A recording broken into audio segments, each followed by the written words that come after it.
1370 AM, 96.3 FM, The Source.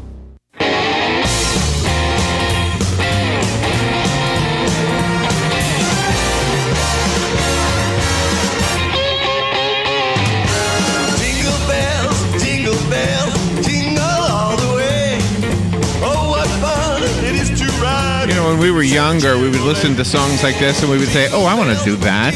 I want to be the next Brian Setzer." So now John Viola is the next. You know, you're more the next Dean Martin or something. You got a cool crooning thing going on. I'm watching your videos. Hold on. Oh, see what I'm doing, Robin? I'm turning the wrong camera. I know. I saw that. I'm looking at this one. I wonder with that camera. I got two cameras going over here. There we go. John Viola is in the studio. I've known John for a long time. He is a very talented and accomplished musician, singer, songwriter, plays everywhere. He's part of the band called R Style, and they play everywhere. And so we're going to talk about his music. He participated in the Ocala Covers Christmas Facebook group. Right? I have to say it right. It's a group. Yes. Yeah. Whoa, you're loud. It was the group. Hey, John, how you doing? Yeah, I'm good. I'm good. Good to see you. Thank you for inviting me here. This is a pleasure. How long do we know each other? Oh, we go back probably... the 50s or something? No, I'd say 49. 49. That's good. That's good.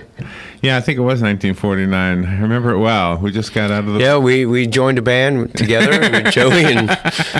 And then this guy Elvis decided to steal everything. Yeah. Yeah. We had it going for a little while. Yep. So you were playing in the band R Style for how long? How long has R Style been? Okay, well, R Style originated approximately 26 years ago. 26 years? Yeah. Wow. I've been keeping a name. I went through different players, but it's kind of a weird story. How we came up with the name was... We had a practice one night, and we're trying to learn cover songs and stuff. And I was like, well, why do we have to play it like the record? You know, do we have to be exactly like... Did you learn that from me? No. Isn't that what I always say, Robin? Yeah. Don't worry about playing it like the record. Yeah. So one of my band members, Brian Latham, he was the bass player at the time. He's like, well, John, we don't have to play it like the record. Let's play it our style. And then nice. Then I'm like, well, that's cool. And he said, well, let's call the band R Style. So that's where the name came up. And when we play out now, my motto is like the songs that we do, I kind of change the words a little bit because I'm doing it our style. I'm not doing it like the record. But people don't seem to notice, and they're still dancing and having fun. And it's a good thing, you know. How many people in the band right now? Actually, we're a 5-piece band. Oh, nice. Yep. Sometimes we do 4-piece, but my saxophone player, he's retired now, so he travels a lot. But I have a keyboard player, Wayne Muscarello, and Bob Corey, and myself, and John Chetchler. He plays drums. Where can we see you? You have some upcoming gigs. I'm actually playing this Saturday at an RV park, Williston Crossing. Oh, okay. I'm assuming that's in Williston? Yeah, it's in Williston. Yeah, Williston. All right. Is it a Christmas gig, or does that... Yeah, no, it's a Christmas gig. So do you have to change the songs when you do a Christmas gig? Or? Well, we'll play a couple Christmas songs, and then just basically, it's a dance party, so just people coming out there to, dance and have fun. You're basically the leader. Every time I am the leader of the band, yes. And I do all the promoting and stuff, and I have help. But I see you doing some solo stuff, too, right? Yes, I play at some nursing homes. One of them is Canterfield, and I do that every other month and play for the folks that are there. It's a really nice place, and what's really cool is for what talent I have, just to make them happy, see them smile. Yeah. It's almost like leaving church. I've watched your videos. It's just like, it's a great thing to make them happy and smile, and they're dancing, they're singing, and it's a good feeling. So how did that happen for you? How did you become the performer who can read the audience? How did that? Was that just a matter of time, a matter of working with people? Because when you're a young guy and you're just playing music in your bedroom, you think this is what's going to work, and then when you actually get out there, it may work, it may not work. How How did you hone that skill to be able to figure that out? As far as playing at nursing homes? Any audience? I don't know. It's just... okay, that's a great question because that can make me modify my question. Right. The nursing home audience, you have to know what they want. Right. The RV park in Williston, right, have to know that audience, right? Okay, for instance, like the nursing home stuff, I do a lot of Frank Sinatra, Dean Martin, Engelbert Humperdinck. I don't know where you got that name from, but and that's the type of music that they like, you know, because it's the older crowd. One day, probably at the nursing home, there'll be rap music, you know, down the road, probably. Imagine that. I think you'll be really old by that time.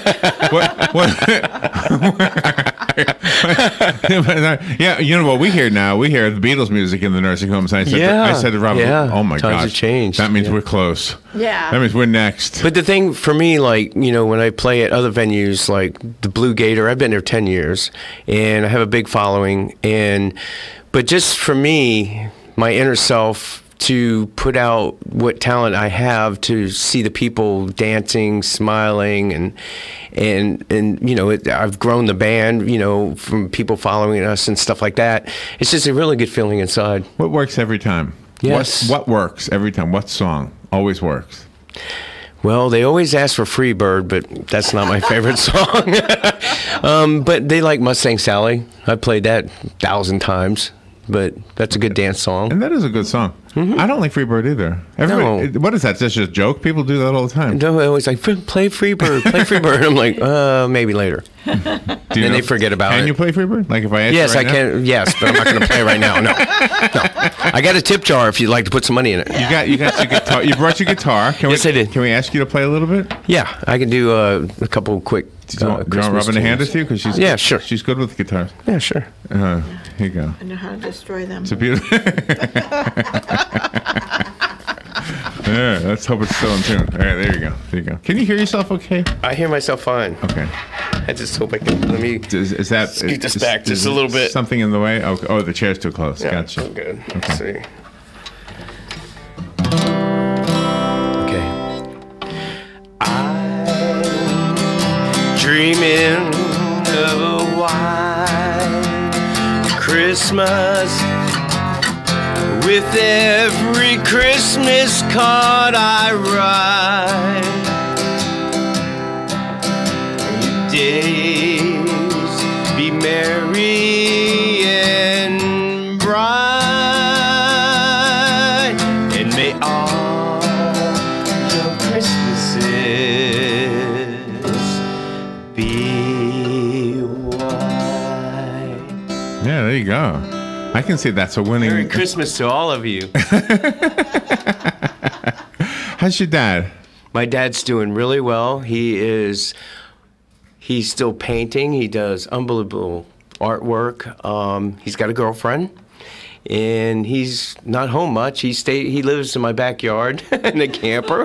But I take really good care of him. Yeah? He's doing really well. I'm glad you said it in the camper, by the way. Yeah, he's in the camper. He's not in the house. So, for the people who don't know, you lost your mom when you were really young. Yeah, she was 54 when she passed. And how old were you?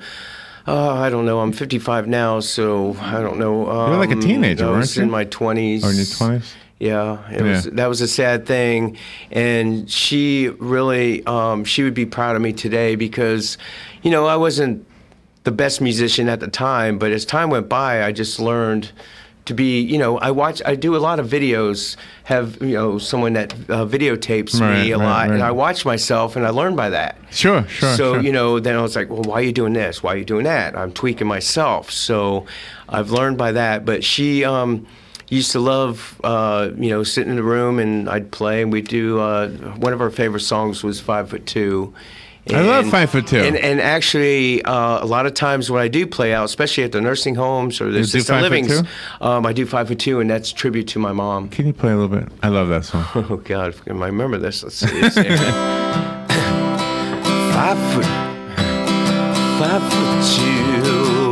eyes are blue.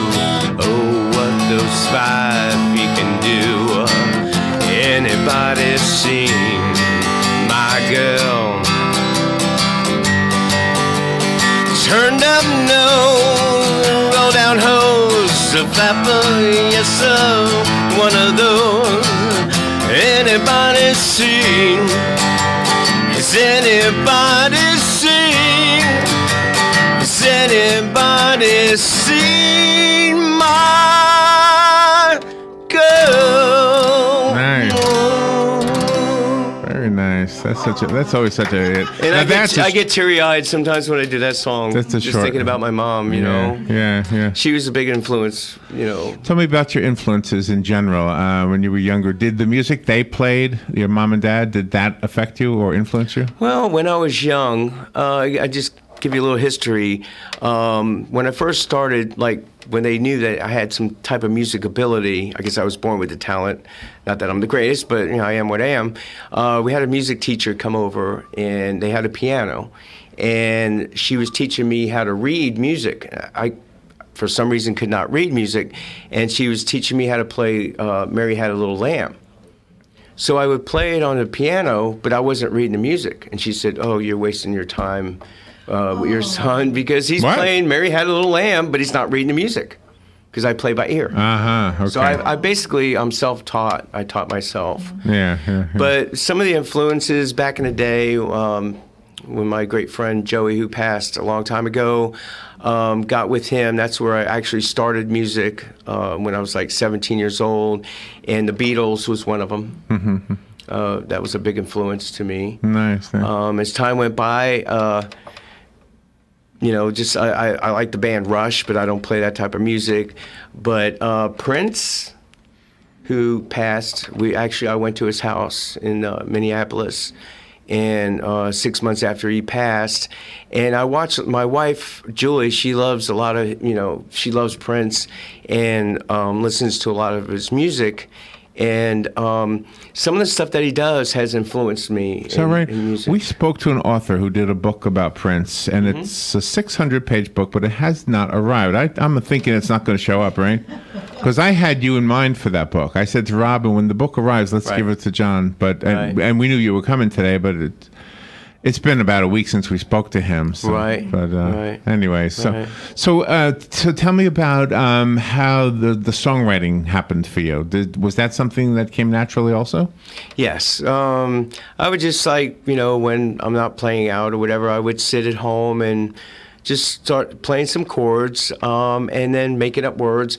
But the thing is, with a lot of my original music, which I guess it's part of being the R style, if you listen to the words, none of it makes sense. So there's not really a story to it. What? I've heard your songs. I'm telling you, it's just how I am. It's just, you know. But I do play some of the songs out. I have a song called Green Man. I don't know where that came from, but it's just a song, and I still play it out once in a while. And it's a song you wrote? Yeah. Can you play some of that? Oh, God. Green Man, I want to hear it.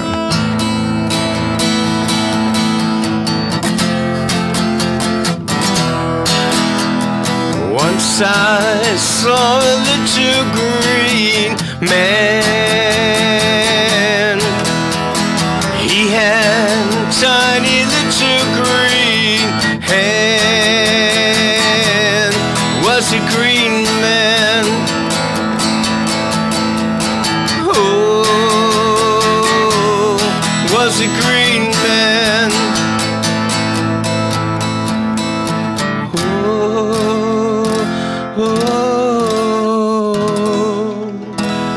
I was a green man. There's more words to it, but don't make any sense, so you don't need to hear anymore. No, I liked it. I liked the chord. You know, I didn't hear enough because you didn't do all the words, but it probably makes sense somehow. Like, yeah, you remember, there's a reason behind it. Okay, Paul Simon. What's Paul Simon's Call Me Out, right? A man walks down the street and says, why am I soft in the middle? Why am I soft in the middle? The rest of my life is so hard. I need a photo opportunity. Don't want a shot of redemption. Come on, what does that mean? It means, exactly. What is, like, some of the Beatles songs, right? Yeah. I Am the Walrus, right? Right. Dead dog dripping from what is that? Custard dripping from what? Yeah, I know. I understand that. But as long as the beat and it sounds as long as right, somebody. And it's kind of weird. Like today, you hear some of today's music. They have like a catchy tune that it's like. Happy or whatever, that's the happy song. Yeah, that's a good one. So that's the catchy, part of it. So right. I don't know, music's strange, but I enjoy it. So do you listen to modern, what would be on the radio today? Yeah, I listen to some. Yeah. And do you like it in general, or? To be honest, not really. No.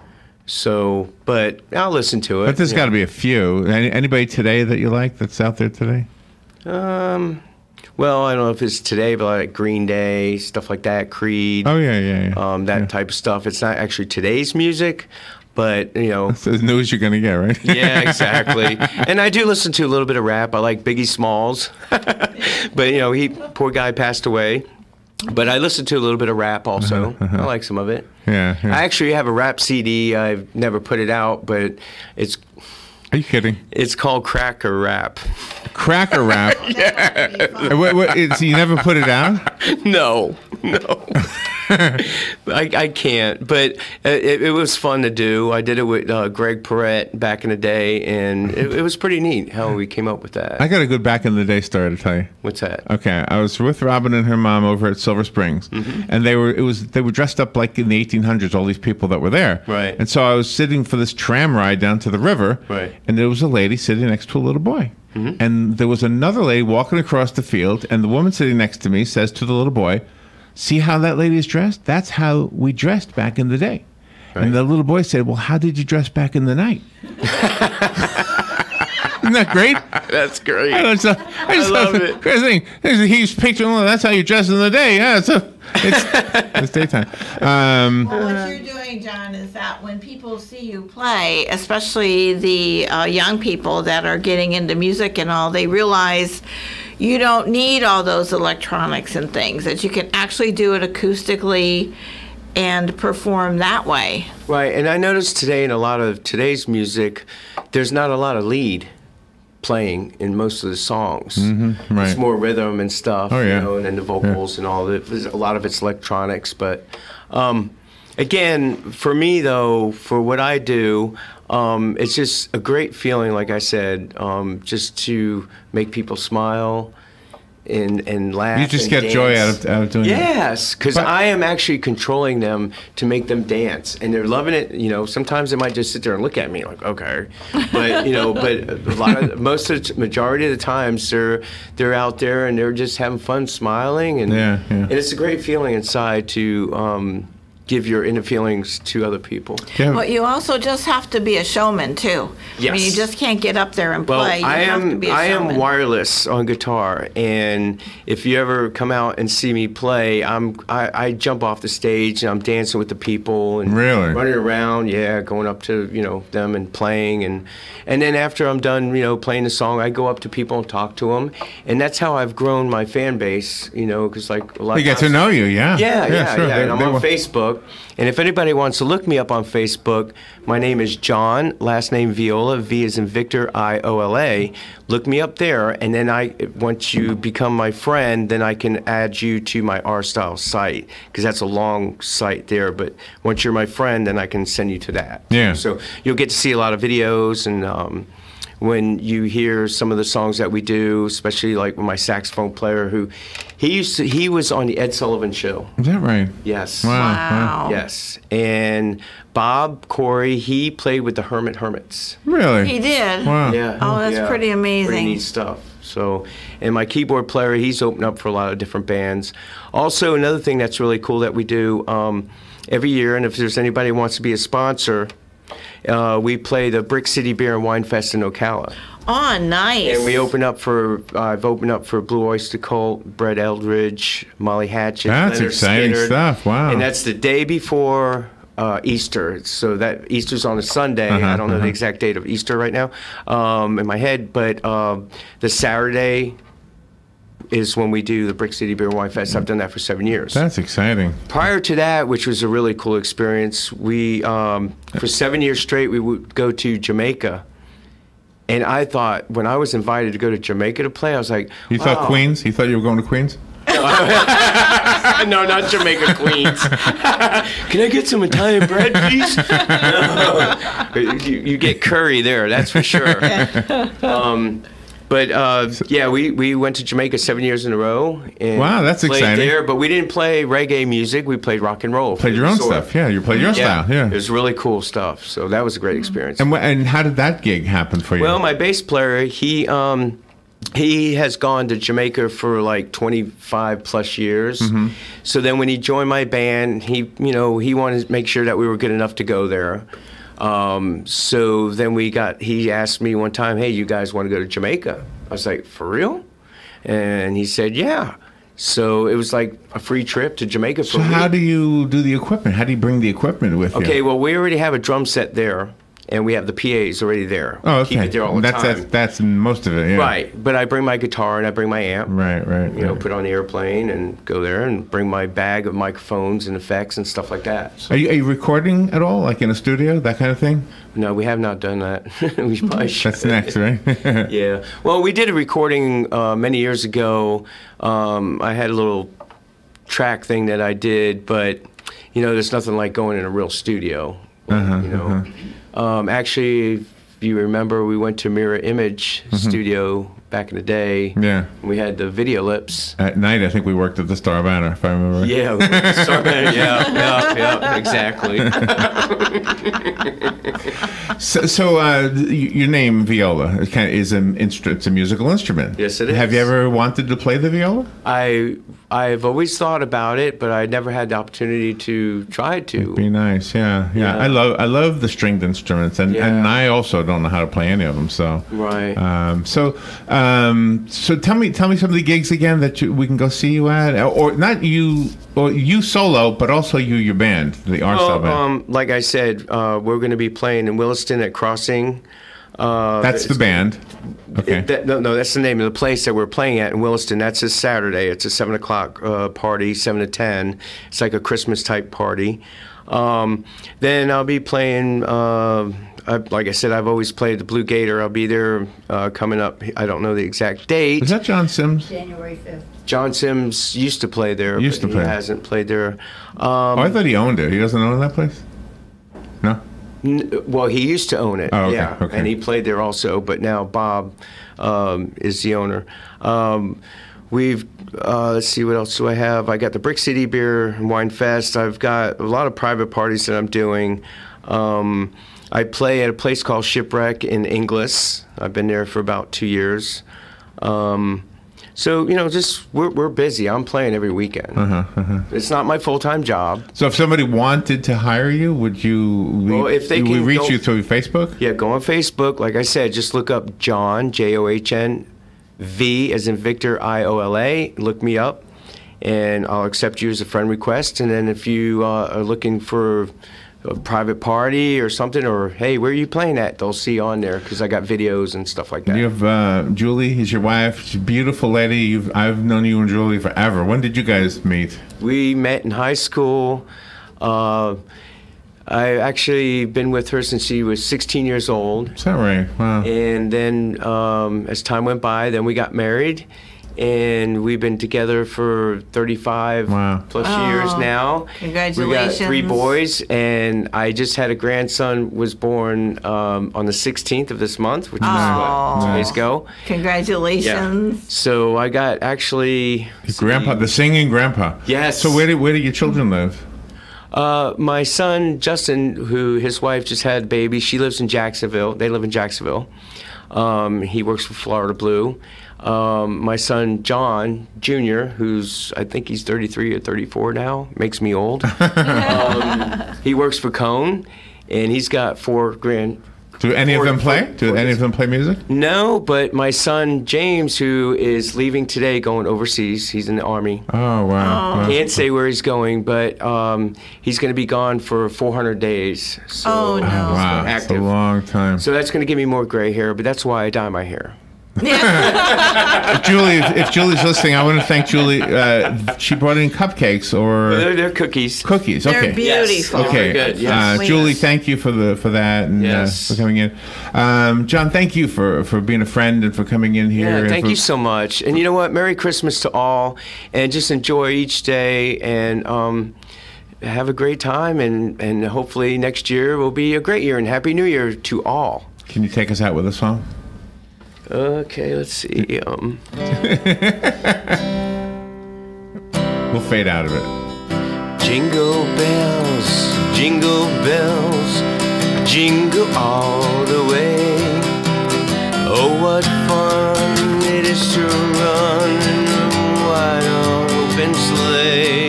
Broadcasting from the Paddock Mall Studios, this is WOCA, Ocala, Gainesville, The Villages, 1370 AM, 96.3 FM, The Source. On this episode of What Not to Do,